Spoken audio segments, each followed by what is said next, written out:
Welcome to Healthcare Matters, the podcast where we explore groundbreaking ideas shaping the future of healthcare. Today, we are discussing value-based healthcare with Dr. David Bernstein, a physician, researcher, and healthcare transformation strategist.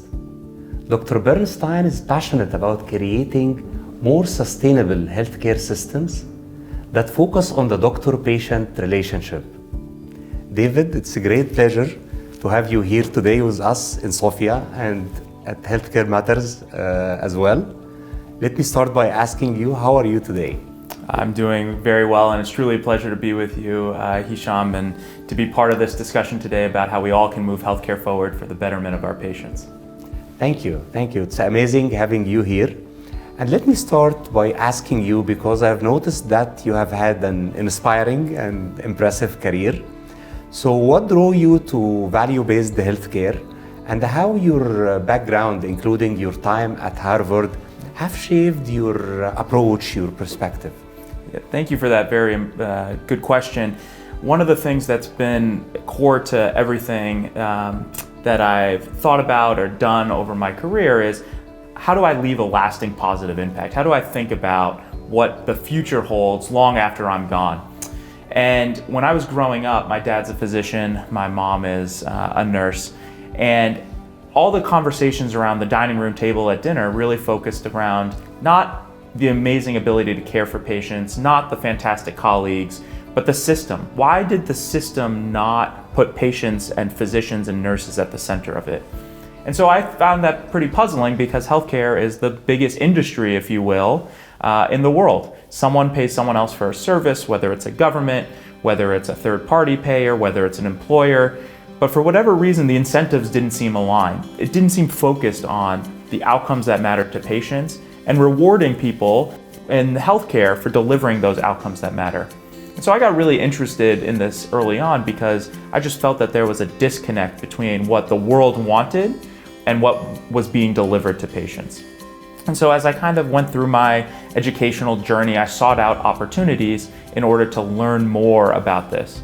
And it's interesting because, as in life, you take left-hand turns and right-hand turns, and ultimately you end up hopefully in some place where you want to be. And that's certainly happened for me.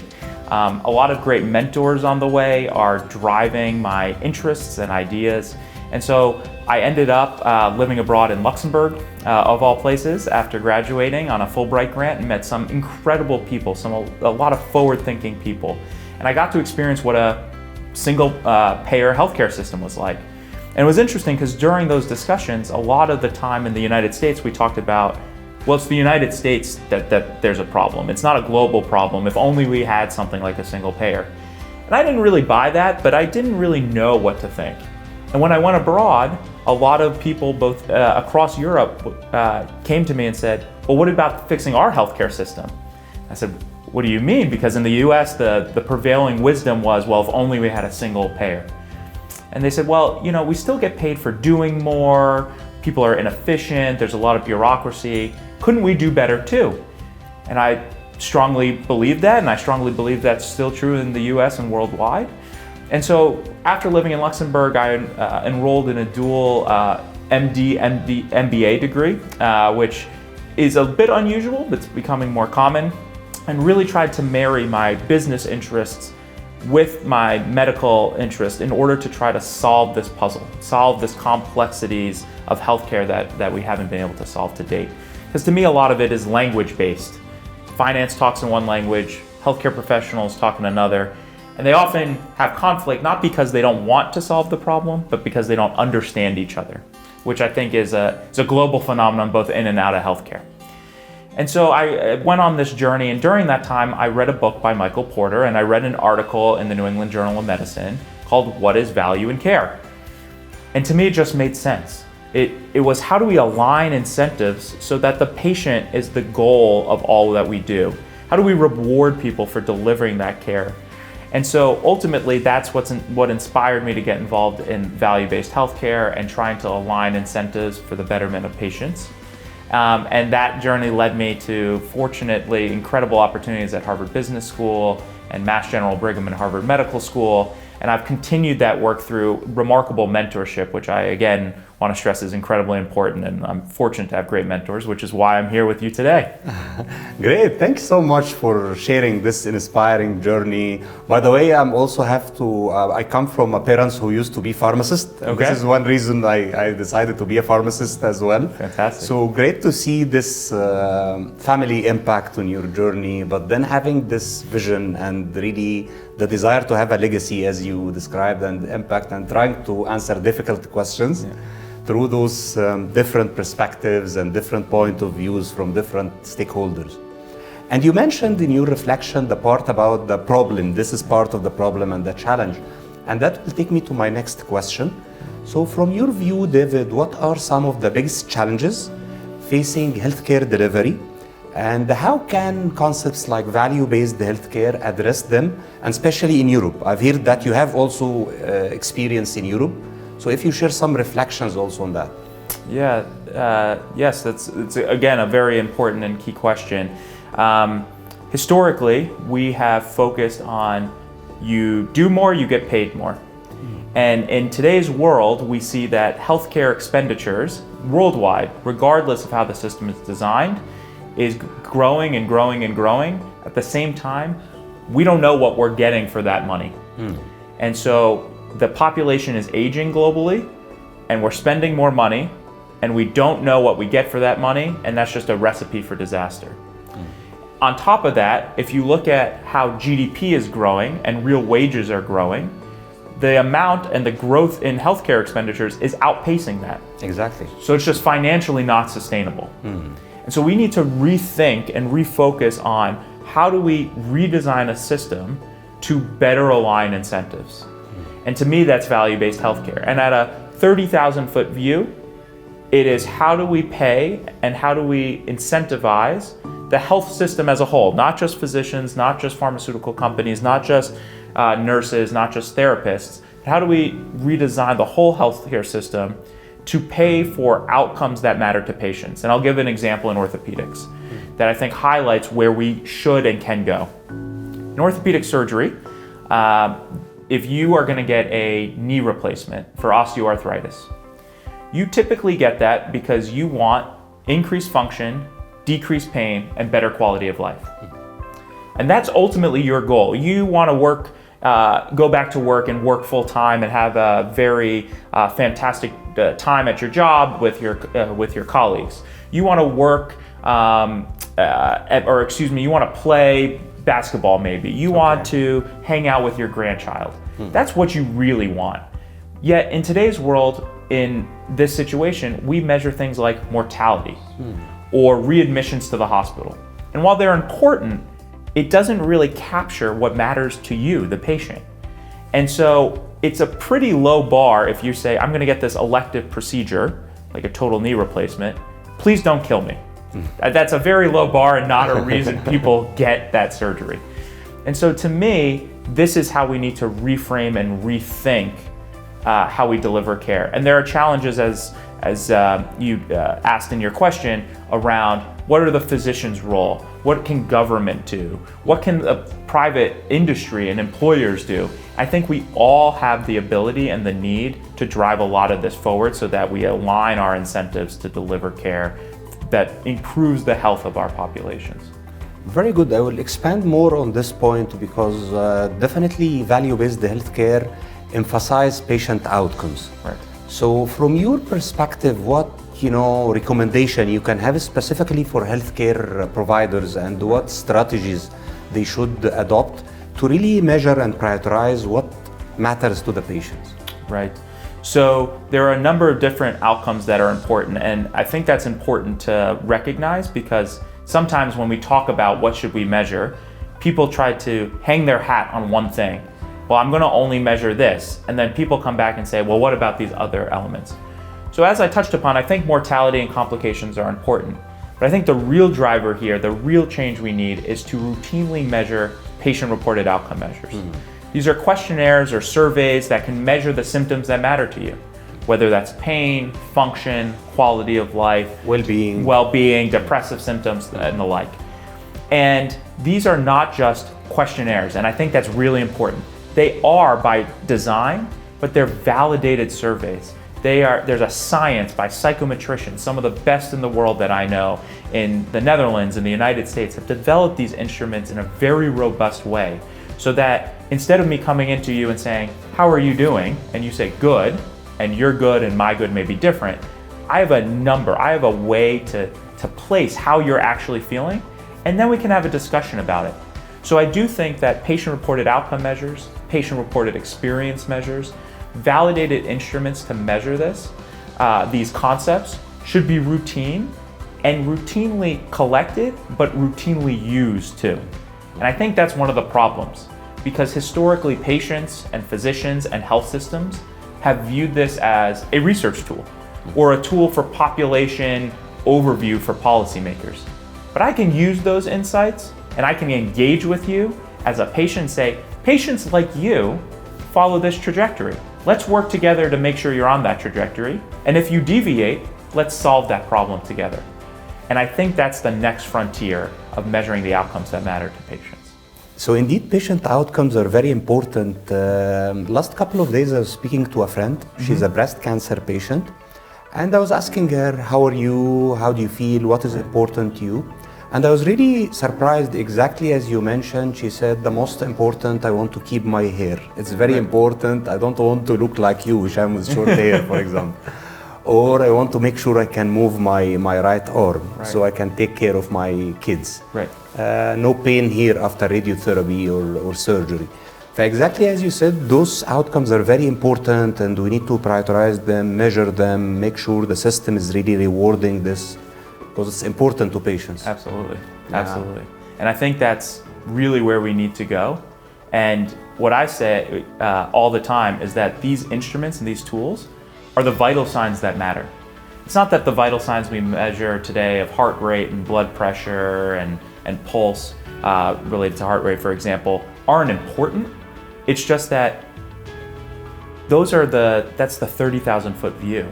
And ultimately, at the end of the day, what can dictate change most of the time is exactly what you said. How's your mental health? You want to have good function in your right arm. How is your function in your right arm? Let's do a treatment and see how that treatment impacts your function. And from there, we can have a discussion about what we should or should not do in a shared clinical decision-making way, where you feel empowered, and then I can share with you the information as the physician, and then we can make a decision together. Very good. And David, you have done a lot of initiatives related to value-based healthcare with the G20, with the World Economic Forums. What experiences and insights you can share that can really improve the sustainability and strengthen our healthcare systems? Yes, thanks again for that question. I think one of the things that I've noticed is this is a global problem.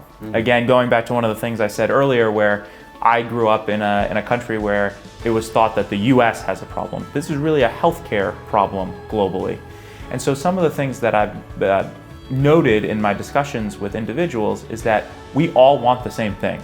We all want our money spent to be spent well on driving those outcomes that matter to patients. And we want the health of our loved ones and our communities and our countries to be of high quality. And that's really what we're all after.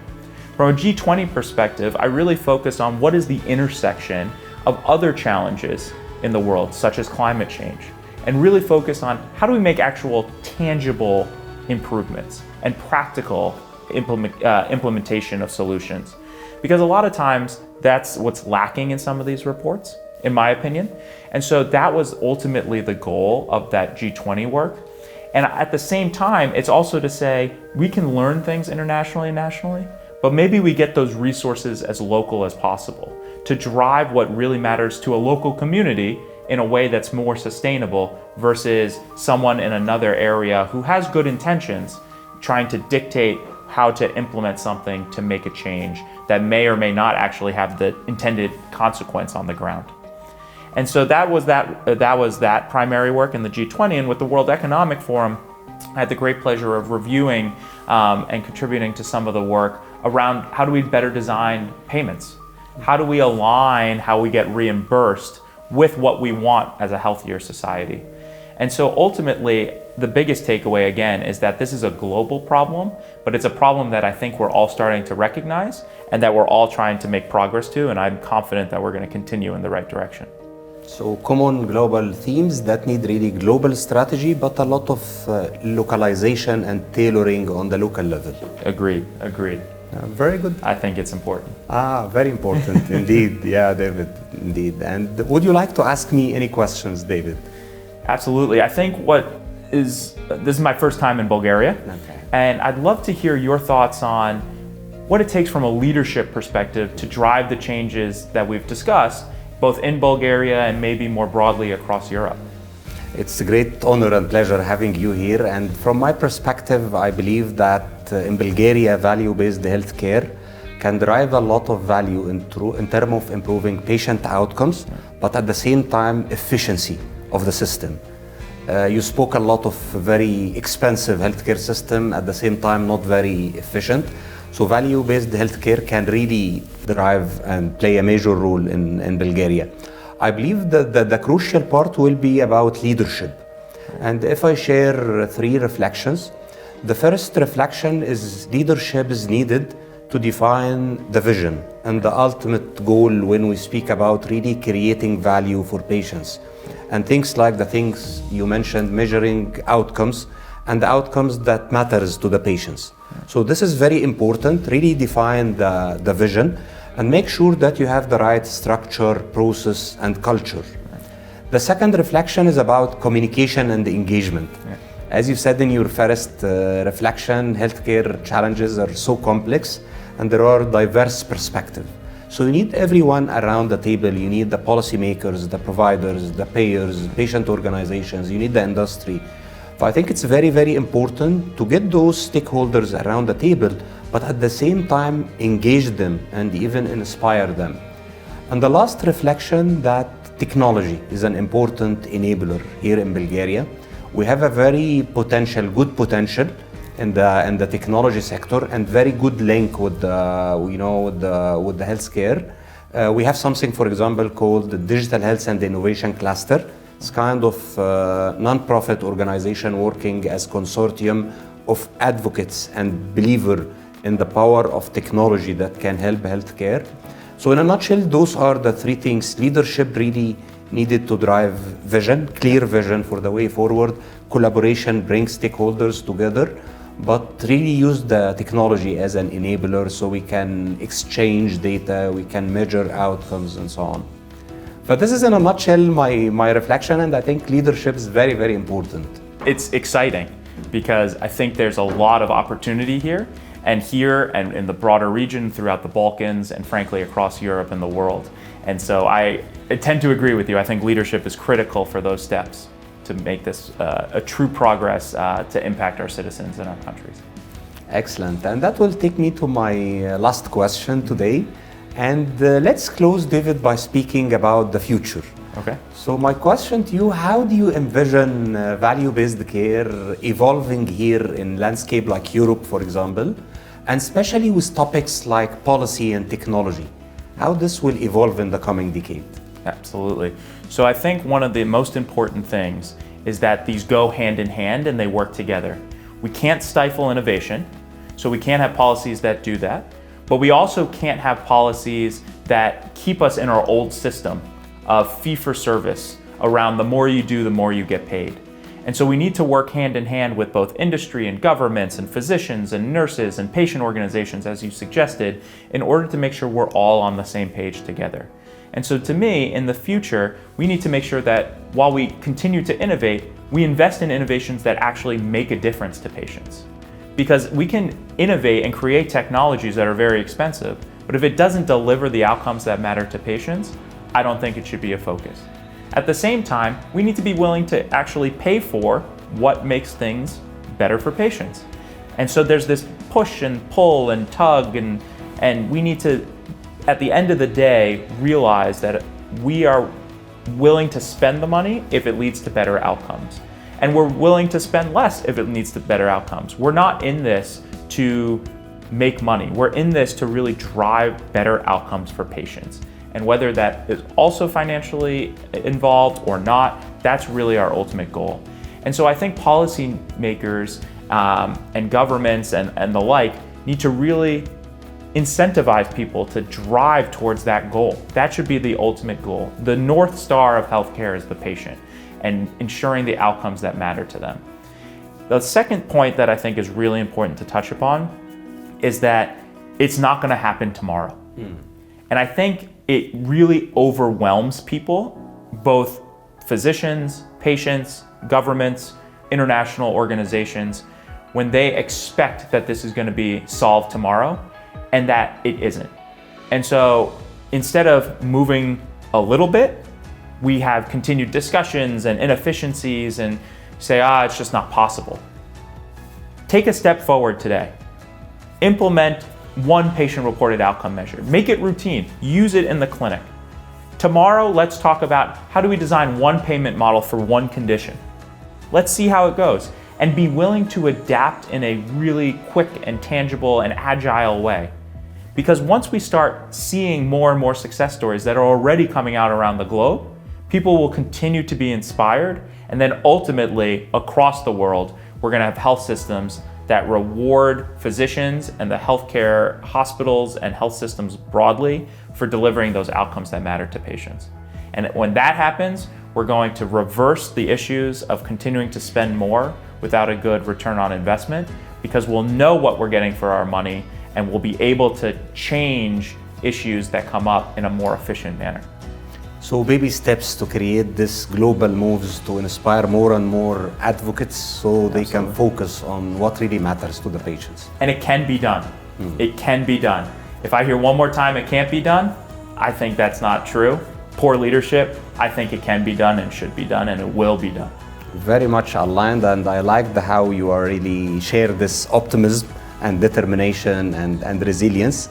Any final reflection from your side, David? I just want to thank you for the opportunity to be here with you, Hisham. It's a fantastic honor to be in Bulgaria, to speak with you, to engage with all the innovators that I've been able to engage with while I've been here, people pushing the boundaries, frankly, to have a better Bulgaria, a healthier Bulgaria, and we share the same in the United States and frankly around the world. So it's just been an honor to be with you today, and thank you for the opportunity. Thank you so much, David, for the exchange and the valuable insights. I feel really grateful for our exchange, and I look forward to continue this collaboration. And indeed, we have a major and complex challenges in our today's reality.